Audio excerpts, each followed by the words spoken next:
Vous êtes de plus en plus nombreux à nous suivre et à participer à l'évolution de la chaîne Afrique N24, et sincèrement nous tenions à vous en remercier. Nous lisons tous vos commentaires qui enrichissent le débat et vraiment nous vous demandons de nous soutenir, en aimant les vidéos pour une large diffusion, et pour continuer à avoir une ligne éditoriale indépendante, et vous proposer de nouvelles émissions toujours de plus en plus enrichissantes. Ne restons pas passifs, soyons actifs. Merci et à bientôt. Teacher, bonjour.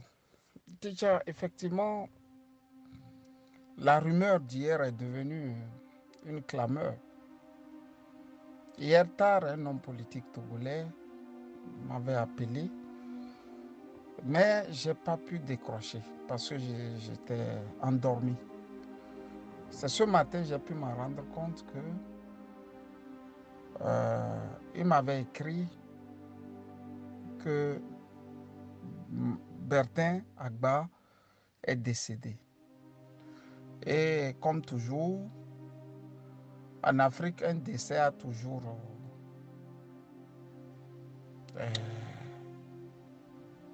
un élément qui permet de coincer parfois même la famille, parfois les amis avec lesquels on a eu une brouille, et plus loin, si on a été un homme politique ou un homme d'affaires, on va loin jusqu'à pointer du doigt le pouvoir. De toutes ces choses, je retiens une chose. Nous devrons aussi apprendre en Afrique à accepter la mort. Un mortel reste un mortel. Une petite bricole peut tout de suite t'amener dans le trou. Un accident inattendu peut t'amener dans le trou. En Afrique, on donne l'impression que la mort est toujours liée à l'ennemi, à la famille. Moi, je ne bois plus ce lait et je ne veux plus le boire. Il faut que nous apprenions aussi à être des gens sérieux dans tout ce que nous faisons. Les empoisonnements, il y en a. On empoisonne beaucoup en Afrique. Et quand vous avez un pouvoir crapule, vous pouvez tout de suite aussi soupçonner les morts ou la mort des gens qui n'ont jamais été d'accord avec le pouvoir de les avoir empoisonnés. Mais ce n'est pas toutes les fois que le pouvoir a pignon sur rue en ce qui concerne les individus. Certes, Paul Kagame va jusqu'en Afrique du Sud pour tuer ses opposants. C'est-à-dire, il envoie les sicaires, ses services secrets, ses agents secrets, jusqu'en Afrique du Sud pour tuer ses opposants. Et ceux qui ont lu beaucoup sur Pinochet savent, comme moi, que l'opération Condor dans le Chili de Pinochet consistait à poursuivre les opposants du généralissime chilien partout dans le monde. C'est ça qu'ils ont dénommé Opération Condor, parfois même avec l'aide de la CIA, puisque c'est la CIA qui l'avait installé là-bas. Il va prendre goût au pouvoir, il ne va plus vouloir laisser, donc il va pourchasser tous ses ennemis dans les quatre coins du monde. Ticha, quand j'ai dit ça, j'ai voulu te dire que je ne connais pas personnellement Bertin Agba. Mais un phénomène va se passer où je me retrouve à discuter avec Bertin Agba. Et la date repère est le jour où le Togo entier ne savait pas où Ferdinand se cachait. Si vous vous rappelez, j'avais fait une sortie Ticha où je disais qu'un homme politique m'a appelé pour me dire depuis on ne retrouve plus mon confrère Ferdinand Haïté. Donc j'avais pris sur moi d'appeler la famille de Ferdinand. Donc j'ai cherché à savoir qui pouvait me donner le numéro de téléphone. Quelque temps après, l'homme politique en question m'a balancé le numéro de Ferdinand. J'ai appelé sa femme, puisque c'était le numéro de sa femme, mais jamais je l'ai eu au téléphone. Et quand je faisais ça, dans la soirée, j'étais encore au boulot. Et un monsieur m'a écrit.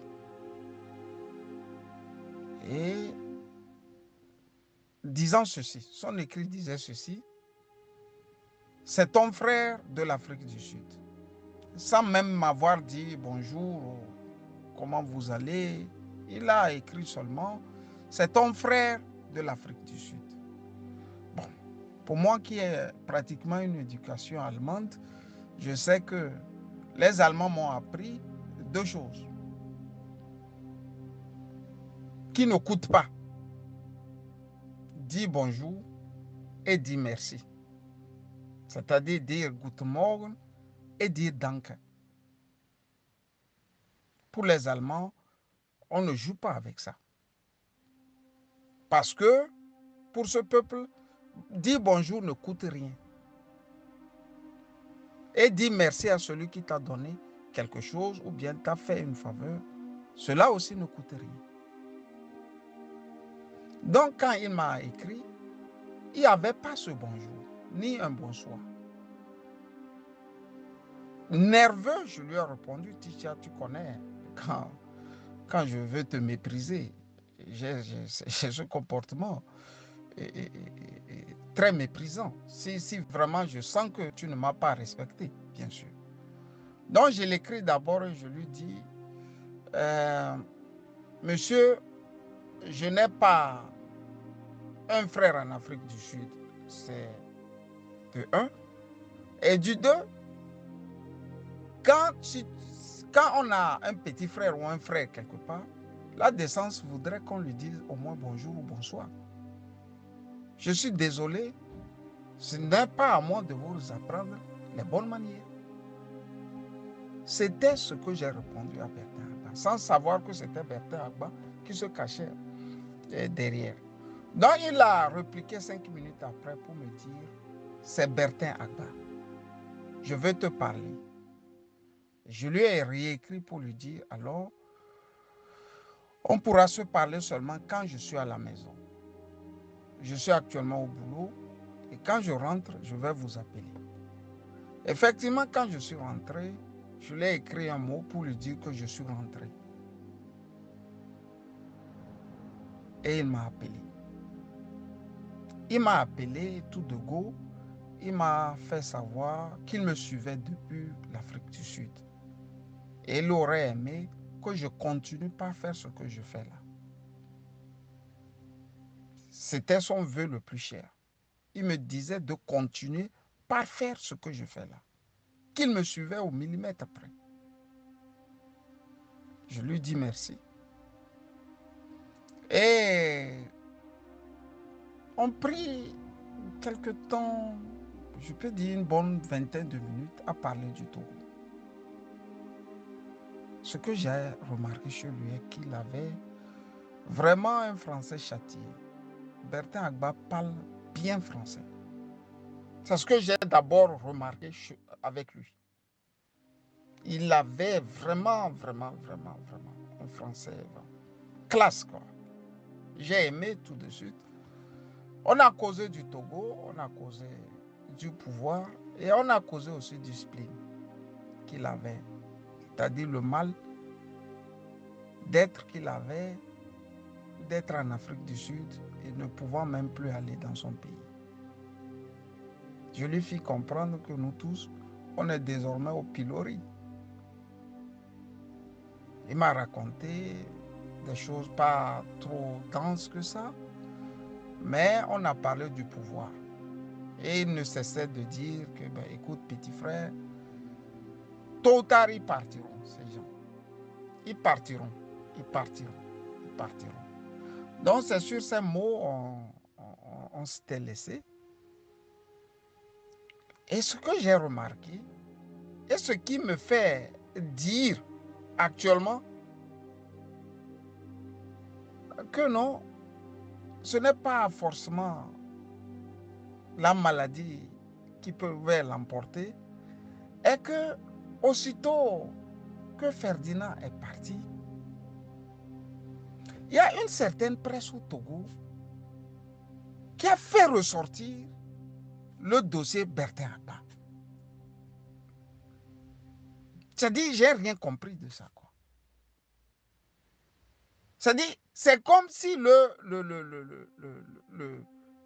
départ de Ferdinand en exil avait quelque chose qui était lié au dossier de Bertin Abba. Donc la presse a rebondi. J'ai pris ce que la presse a dit et je l'ai envoyé. Il m'a encore réappelé et je lui ai dit je suis au boulot. Le soir, on va se rappeler.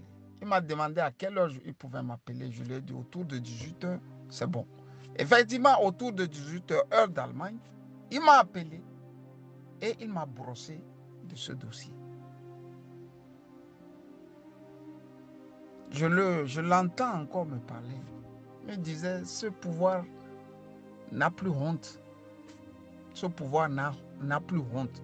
C'est-à-dire la honte pour eux, c'est quelque chose qui est devenu leur tasse quoi, de thé le matin. Et il a continué par dire que ça va finir. Ils partiront un jour. Il m'a dit, petit frère, écris ça. Ces gens-là vont partir. Ils partiront. C'est sur ces mots qu'on s'était de nouveau séparés. Mais je vais remarquer qu'il essayait parfois de vouloir m'appeler. Il m'appelait, mais je n'étais pas trop chaud, Ticha, à décrocher. Pourquoi je n'étais pas trop chaud, je vais te le dire et je suis franc en te le disant.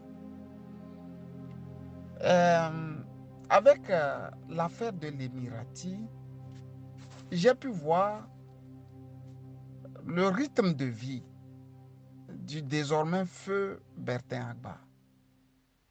Dans les grosses bolides, la cigare, les jets privés, le bling-bling quoi. C'est tout le contraire de ce que je suis. C'est tout le contraire de ce que je suis. Donc, quand il appelait de nouveau, j'ai senti que non, voilà,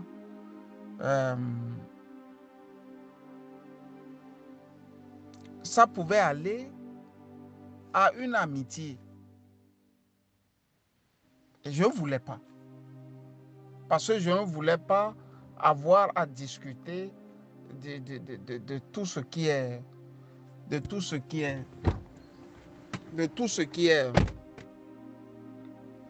argent, de tout ce qui est affaires, de tout ce qui est monde de Bertin Abba. J'aime pas ce monde, au fait. Un monde qui ressemble à celui un peu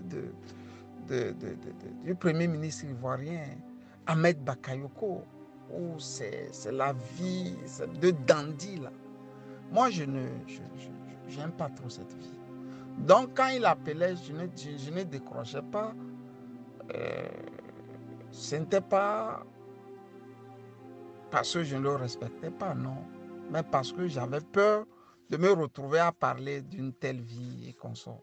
J'aime pas trop la vie un peu, je sais pas, où on joue au dandy, on joue à la classe des, je ne sais quoi, la cigare, les grosses voitures, les grosses maisons, tu vois. Je suis resté un peu très poète, quoi. Je suis de ceux qui pensent que, bon, on n'a pas besoin de tout ça là pour séduire une femme, par exemple. Je crois en la poésie, je crois au verbe, je crois aux mots, et je crois aussi au travail salarié où je m'en vais. À la fin du mois, on me donne quelque chose et ça me suffit. Donc, c'est pour cela que je n'ai pas décroché. Aujourd'hui, qu'on me dit qu'il est mort, euh, je suis un peu peiné. Peut-être il me cherchait pour me dire des choses plus sérieuses que ce que moi je pensais de lui. Là, ça m'a vraiment fait mal. Ça m'a vraiment fait mal. J'aurais dû décrocher toutes les fois qu'il m'appelait. Je ne l'ai pas fait et pour être franc, je regrette. Teacher. J'ai voulu aussi présenter mes condoléances d'abord au grand peuple kabyé et à sa famille, à sa femme, à ses enfants, à ses proches et surtout lui dire que bon, de là où il se trouve, je ne l'avais pas fait sciemment en ne décrochant plus le téléphone. Ce n'était pas parce que je ne le respectais pas, mais j'essayais de me protéger moi-même. Voilà. Ticha, bonne journée et chez toi aussi aux États-Unis. Bye bye.